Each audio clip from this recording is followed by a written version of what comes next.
for theophanies in the Old Testament. There was a list. I checked it out and it was good. Showed it to me. We have our ways, quick, easy ways. All right. What I want to do is I have a test that I promised to give you on the timeline of events in church history. I'm going to hand this out in 10 minutes. If you do not taking this for credit, or you don't want to try it, you don't have to take it. You can go. You may want to take a copy and go home and work on it if you want to do that. But if you're taking it for credit, stay here, take it, do what you can of it. So we talked about it last week, and we'll do that one other announcement. Next week, we do not have class because I'm going to the Greater Grace World Outreach, and they call it Leaders Retreat or Pastors Retreat, and that begins Thursday evening next week, Thursday, Friday, and Saturday. From Thursday, 3 p.m. to Saturday, 3 p.m. So I'm going to be at that, and that is open to anyone who's in a position of leadership in the church. So I know Mark wanted to go, as a deacon he can do that, and others may want to. We've had other people go, they just want to go. It's become a big thing for the guys to go and get built up. So, all right. We had an interesting thing. I'm rooming with Pastor Moore, and they asked, if either of us snored. He says, I snore, but don't worry. Pastor Handel takes his hearing aid out. He won't hear it. And then he says, and if he snores, I wear earplugs. No, he doesn't wear good. Good roommates for the event. Mark, do you snore? Oh, my goodness. All right. We get along with each other just fine. All right. Now, so I just want to do something for 10 minutes. I mentioned persecution in the first century, and I collected some quotes from the internet that gave us a good view of the kind of persecution you could expect from the emperor from Rome in the first 100 years of the church. And first, just a little overview here.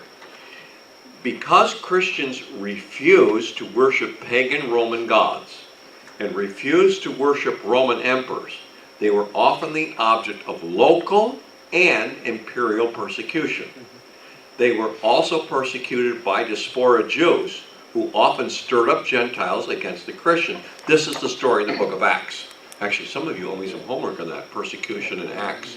I have to get that from you. So this is what we see. This was the consistent sources of conflict causing persecution for Christians from 30 AD to 313. When Constantine made an agreement with the emperor in the east, Licinius, known as the Edict of Milan, though there wasn't an edict pronounced, they had an agreement that got public. It said we're going to give everyone freedom of religion throughout the empire.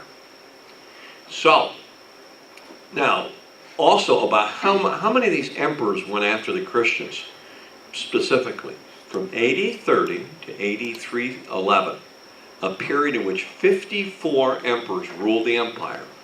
Only about a dozen took the trouble to harass Christians. Now that statement is true or not true. Because we're going to show you the reasons why they could always go after Christians. The reasons I mentioned above. But to specifically name the Christians, pass laws going after them, it would be 12 out of the 54. Furthermore, not until Deasis in 249 to 251 did anyone deliberately attempt an empire-wide persecution. So many of the persecutions were local, but people died in those things. People were tortured in those things. Until then, persecution came mainly at the instigation of local rulers. And that's what we see in the book of Acts. And was there enough persecution from the local rulers alone? Yes, wherever Paul went, so somebody stirred something up and somebody went after him with varying degrees of success. Albeit with Rome's approval. Rome said, fine. You want to put Christians to death, you want to imprison Christians, you want to torture Christians. They could get no problem with Rome with doing that, even though Rome didn't tell them to do that. Rome was not stopping them. So, nonetheless, a few emperors did have direct and for Christians unpleasant dealings. That word unpleasant is incredibly mild. Devastating dealings with the faith, if you will. Now, let me give you the most significant ones. We're going to look at 3 emperors that went after Christians with a devilish kind of, I have to scroll here a little bit, Well, I have to do it. I have to do it. My thing is not scroll. Come on. There we go. Claudius. Actually, there's 4. Claudius is indirect. In the book of Acts, we're told of 2 Christians who had to leave Rome because Claudius expelled all the Jews in Rome. What seems to go on, and I'm not going to read the whole thing here, there's a real possibility. The problem is that the Christians, the Jewish Christians who converted, and the Jews who did not convert it, were so hotly fighting with one another that Claudius wanted them all out of Rome. So because wherever Paul went, the Jews believed or the Jews went after him. And so there was a battle between these 2 groups of Jews, Jewish Christians and non-Jewish Christians. And so some historians think that what the problem was that, the gospel was being preached in the synagogues in Rome, and there was a large Jewish population in Rome.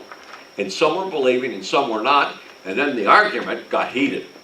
And so the Claudius said, get all the Jews out of Rome. That may have been a form of persecution. They were made to leave the city. So, and let's see if I give you some of this here. Let's see. However, since the Jews were continually making disturbances at the instigation of Christos, and we think that Christos is who? Christ. All right? So the gospel's being preached, and it's getting heated between those who believe it in the Jewish community and those who don't. Claudius, expelled them from Rome. So writes the Roman historian Suetonius about events in Rome around 52 AD. And it's not sure. Christos may have been a thorn in the side of the Roman politicos, anxious to be rid of him and his cohorts. Or Christos may have been a way uninformed bureaucrats pronounced the name about which Jews argued Christos, or Christ. So that's an interesting one. Now the others are blatant, they're open. Let's go on here. Nero. So you get a feeling for this. History records him as a savage madman. In his reign, Peter and Paul are martyred. Nero, and then they give a little description, a man with light blue eyes, thick neck, protruding stomach, spindly legs, and a crazed and cruel emperor. A pleasure-driven man who ruled the world by women fear. It just goes to show the difference upon upbringing makes. Look at his background here. His mother, the plotting Agrippina, managed to convince her husband, Claudius, to adopt her son Nero and put him, instead of Claudius's own sons, first in line for the throne.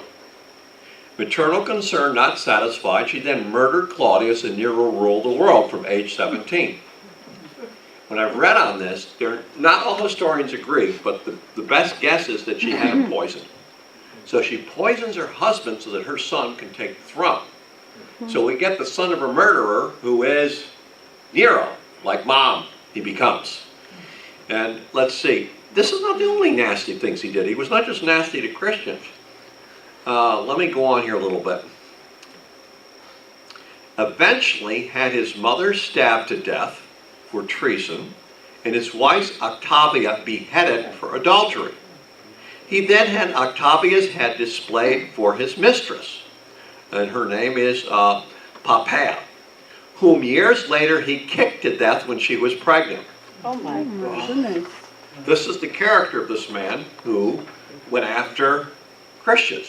He was sick, very sick in the head. All right? So, unfortunately, that is but the tip of the bloody and treacherous iceberg of Nero's reign. Yet such activities overshadow, he mentioned some good things he did. I'm going to skip them for now. Nobody pays any attention because it was such a horror story. But I'm going here. Nero tried to pin the blame for the fire on the city's small Christian community, regarded as a distinct, dissident group of Jews, and so appropriately burned many of them alive. Now, when I've read about what he actually did, it's Tacitus, a Roman historian named Tacitus, that said he did three things. he worried them to death with dogs, which, as best as I can understand that means that they were tied somewhere and left for starving wild dogs to attack them and, if you will, shred them and eat them. They were worried to death by dogs. They were hung on crosses, and they were burned to death. And it also says that they lit his night party, which means they think they hung him on crosses and tarred them and lit them up. This is Nero. And so Rome burned in 6.5 days.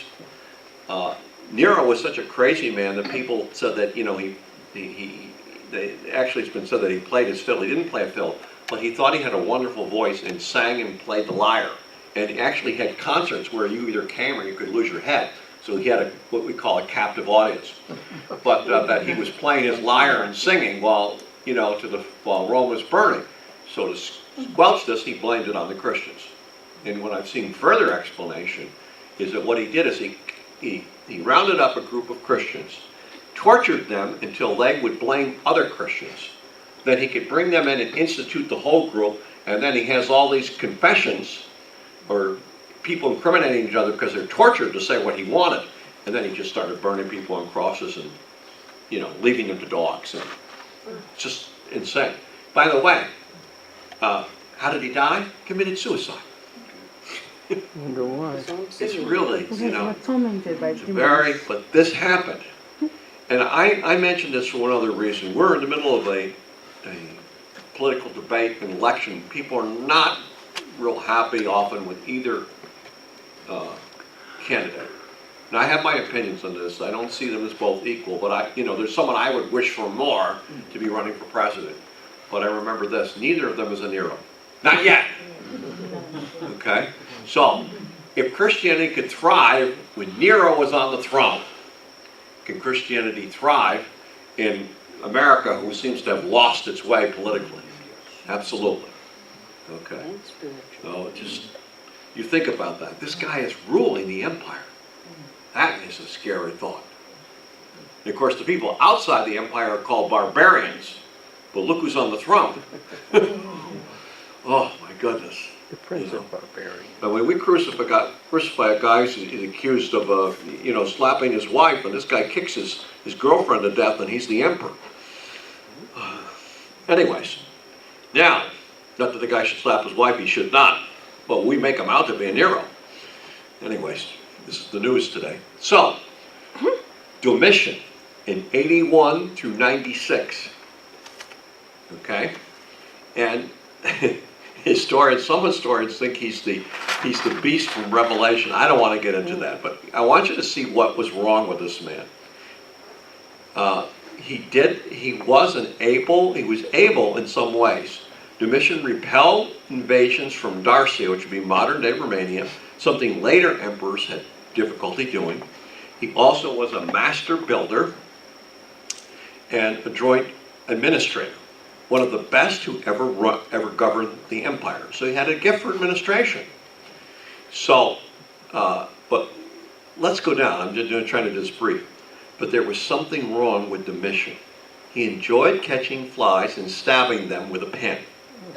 He liked to watch gladiator fights between women and dwarfs. This is a sick man. And during his reign, he was so suspicious of plots against his life, the number of imperial spies and informers proliferated, as did the number of casualties among suspect Roman officials. Once you've got all those spies out there and they start making accusations, people's heads begin to roll. So we've got kind of a reign of terror. You never know who's going to, how would you say it, blame who and accuse who and whose head's going to be removed. And it was going on. And then, get this here. He's the first emperor to have himself officially titled in Rome as God the Lord. Makes you want to vomit, eh? He insisted that other people hail his greatness with acclamations like Lord of the earth, invincible, glory, holy, thou alone. Sounds like the Antichrist, doesn't it? Yes, the spirit of Antichrist is with us. It's been with us a long time. The spirit of Antichrist. When he ordered people to give him divine honor, Jews, and no doubt Christians, balked. The resulting persecution of Jews is well documented. That of Christians is not. Christians are not going to go along with this. So you could be in a remote part of the empire, and you'd have a statue of Domitian, and you're supposed to say, oh, glorious, and bow down. Christians or Jews were not going to do that. They were persecuted. Well, anyways, his end. He had a consul named Flavius Clemens put to death and his wife exiled. One of Clemens' ex-slaves, Clemens must have freed this man named Stephanus, assassinated him. So despite all the spies and all the people to protect him, he went down. He got some of what was coming to him. Some. Now, last one we're going to speak about in the first century.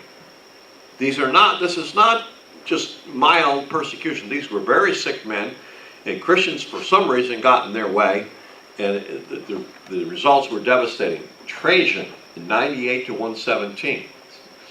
Okay, it's 19 years. Skilled ruler with established policies for treating Christians. I want you to see his rules, because his rules affected Christians all over the empire. And we're done with this.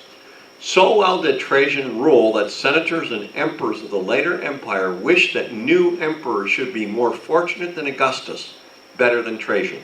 But, let's go on. Trajan began to rule intent on conquest. That didn't work so well. But I'm going to move on here. Military campaigns. Now, the part I have to get to, the persecution part, really. He writes a series of letters to Bithynia governor Pliny. And here's what he says, because he's asked about how to deal with Christians. Unfortunately for Christians, this concern was combined with suspicious preoccupation with state security and a tendency to interfere with internal affairs. One letter, and this is what history has recorded, this one letter tells Pliny how to deal with Christians. They are not to be hunted out, although any who are accused and convicted should be punished. Does he say how they're supposed to be punished? No, which means any way you want to punish them. If we find out someone's a Christian, they should be what?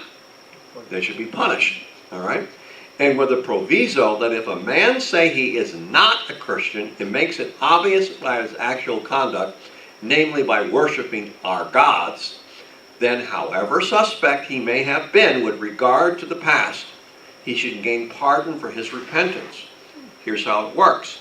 Someone accuses you of being a Christian. You're taken to court. The litmus test is, if you will bow to one of our idols and worship it, we'll let you go. If you won't bow, you're going to be punished. Now, because this is a written policy from the emperor, let's say you're in a business, and someone ahead of you, you find out is a what? Is a Christian. And you want him removed. You simply accuse him of being a Christian and call him into court. And if he does not bow to their idol, he's going to be imprisoned, beaten, put to death. Often they would send Christians to the mines, and they didn't usually last more a year or two. They would do things to you. So anybody who had it in for a Christian now had a legal right from the emperor to go after them. And so one of them that we know of, even though relatively temperate, I wouldn't call this temperate, it left a legal door for any Christian to be taken to court and to be punished. The great Trajan became the first emperor known to persecute Christians as fully distinct from the Jews. People did die from this. Ignatius, bishop of Antioch, was perhaps best known to have suffered death during his reign. They brought the bishop in. The bishop would not deny Christ. The bishop was put to death because of Trajan's policy. So this was common how the Romans dealt with Christians. So even though you're not maybe being persecuted at any time, someone can cause real problems for you. So anytime you speak for Christ, you never know when you're going to be pulled into court, when you're going to be beaten, put to death, imprisoned, threatened. Whatever the ruler or the judge or the magistrate wanted to do, Rome gave him privilege to punish you because you're a Christian. And the writer here calls this mild. If you will, and you can see now when Constantine and Licinius in 313 pass an edict of religious toleration to the Christians, no more fear of me being imprisoned, beaten, killed because I'm a Christian. No more fear of being called into court. It was a joyous day for the believers. It was like, to them it was heavenly. And obviously for this reason they had very high regard for Constantine, though his record is a mixed record as a Christian. All right. Amen? Amen. Now I'm a little late, but I'll give these to people to do. I'll wait for you to finish them. If you know the outlines, you'll finish it actually very quickly. And Bob, if you can put that up on the screen, people who are on the internet can see what actually the tests they're taking. And if anybody who's seen this internet emails me, I'll send you the test.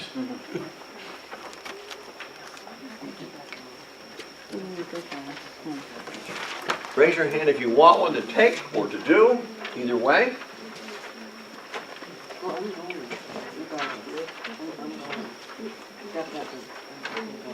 Oh, look, my birthday. I'm older than dirt, didn't you know that? You older than good? Older than dirt. You would have to have divine. Yeah. Either that or a I ham guess that sandwich. makes more. Oh, we got it. More than a cent. You don't remember We got to Douglas's sister, do you? get these around. Do you remember her, Pastor? She was the funniest lady you ever saw in your life. She would come in a wheelchair, and I would take her to her seat, and Have fun. she would say to me, "Boy, I had some sucker." Now I don't know what the heck she meant by that, but anyway. Oh, sorry, Mary. I can't remember her name. But one day she was sitting in the back of the church, and Pastor Moore was preaching, and she said, as loud as she could possibly could, "What the hell did he say?" I mean, that's the way she was. She didn't want anybody to know she was Kurt Douglas' sister. But when she went into the nursing home, if you went to visit her, all you saw was pictures of her brother all over all four walls. Wherever there was a place to hang a picture, there was a picture of Kurt Douglas. She was born in Amsterdam, just up the street. Marty, what was her name? What's it? Marty, what was it? Mary? Mary Maddie. No, what was her name? I think I know the lady you're talking about. Give out the answers. Kurt Douglas' sister.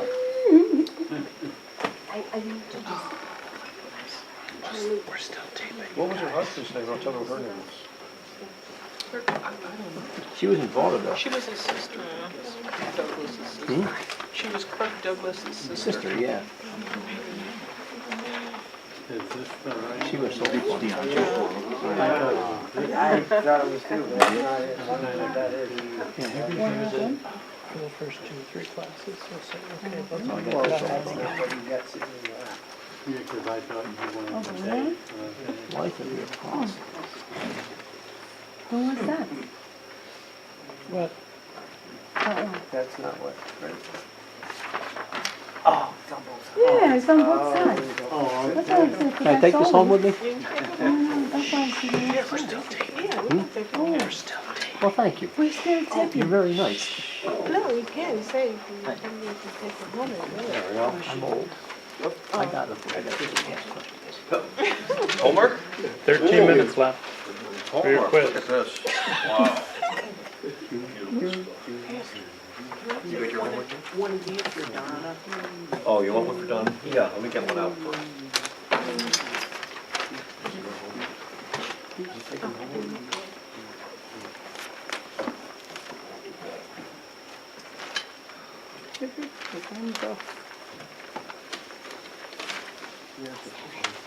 Okay, thank you. Anyone's homework too, yes. Jerry, you got your homework?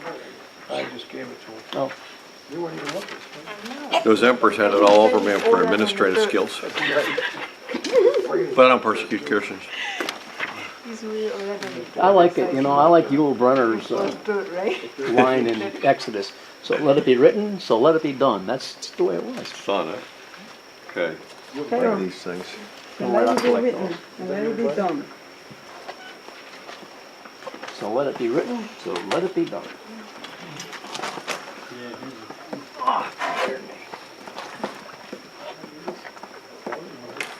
Oh, Lord.